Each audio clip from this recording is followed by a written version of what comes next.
Hi there and welcome to this week's vlog. I want to recall to you an incident that took place many years ago when we were living in the beautiful city of Norwich. We moved down to Norwich from Hull in about 1982 when I got a new job working in a firm of accountants in the city of Norwich. It's a beautiful city, we love living there. We spent about 5 years there and we became part of a great church. We made some fantastic friends. In fact, we still got friends in Norwich. Occasionally we were able to go back and visit. As I say, I worked for a firm of chartered accountants in the city. The offices were right in the centre of Norwich, and where I worked, the windows overlooked the marketplace, which is the market stalls have colourful coverings, and so it's beautiful looking out over there, especially on a sunny day. Beautiful sight. I love living there. At lunchtime sometimes I go out and walk around the market. Anyway, this particular incident that I've recalled, it just came back into memory a couple of days ago. I was walking, it must have been about getting on towards Christmas time, and I was walking through the centre of Norwich, past the shops, with our eldest, Caroline. She was born in Hull. Our other two, Steph and Chris, were born in Norwich. Anyway, I was walking with Caroline. She was maybe, would she be about 4 or 5, I suppose, at the time, maybe about that anyway. And I was holding her hand as we were walking along, and coming towards us, I noticed somebody coming, and they were dressed in a Father Christmas outfit, which wasn't remarkable, other than this man was a black man. And at the time, I'd never ever seen a black man dressed as Father Christmas. And that's the thing I noticed about him. Anyway, he came towards us and walked past us. We were walking along the street. And not long after he'd passed us, Caroline turned to me and said, "Dad, did you see that Father Christmas?" And I said, "Yes. Why do you ask?" And I thought she was going to say, well, he was a black man. But she didn't even notice that. She said, "Dad, he didn't have a beard." And I found that so profound, so interesting, that what I'd noticed was the colour of his skin, which was, to me at that time, unusual for a Father Christmas. But to Caroline, the unusual thing was that he didn't have a long white beard that Father Christmas tends to have.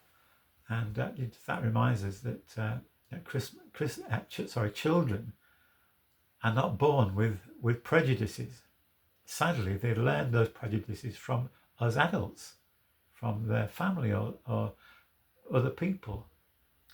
And that's so sad, isn't it, that we pass on our prejudices to our children, to others. And as I was thinking about that, I was reminded of that passage in St. Paul's letter to the church in Galatia chapter 3 and verse 26. Paul writes this. He's writing about the difference it makes to our lives, the transformation when we become followers of Jesus, put our trust in him. "So in Christ Jesus, you are all children of God through faith." So through our faith, we become God's children.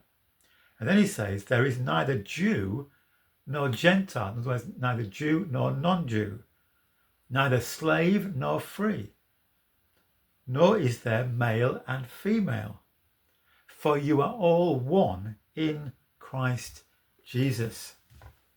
Now, Paul's not literally saying that we no longer have males and females. He's not saying we no longer have Jews and non-Jews. He's saying that yes, those differences still remain, but when we come into the family of God through Jesus Christ, we experience a new unity. So it means one is not greater or better or more important than the other. We have a unity in Christ. That is how things should be in the life of the church. We should be as one. No one looking down on anyone else. No one having to look up to someone who is superior. We're all one, all equally loved as children of the living God. And that's something to celebrate in our divided world today. And it's interesting that when we read in the book of Revelation, which is the very last book in the Bible, when John has this vision of how things will be when God brings history together and takes us, his people, to be with him in his kingdom. And the picture that John has, let me just remind you, in the book of Revelation, chapter 7, he sees his picture and he says, there will be all nations gathered there, all tribes, all races, all languages, different differences, but all one in Christ Jesus. We're all part of the family of God through him. Before Sue and I were married, she volunteered for a year with an organisation called Operation Mobilisation. And Operation Mobilisation had then, I don't know whether they still do, had a couple of ships which would travel around the world, carrying with them Christian literature and serving local communities. But on those ships were people from all different backgrounds, but they had a unity because they were all followers of Jesus. We have a friend, Andrea, who spent quite a time volunteering with Mercy Ships, which are again a Christian group who travel around the world taking with them medical expertise, and they offer operations to people who could never afford it or didn't have the facilities in their own country, and they carry with them the gospel of Jesus Christ, that showing practically the love of Jesus.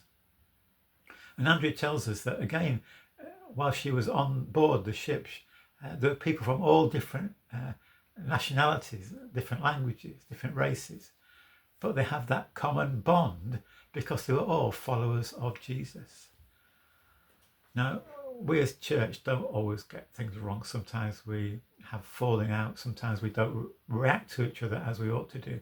But that is how things should be. That's God's desire for us. That's how Jesus taught us and longed for and prayed for, that we might be one in him.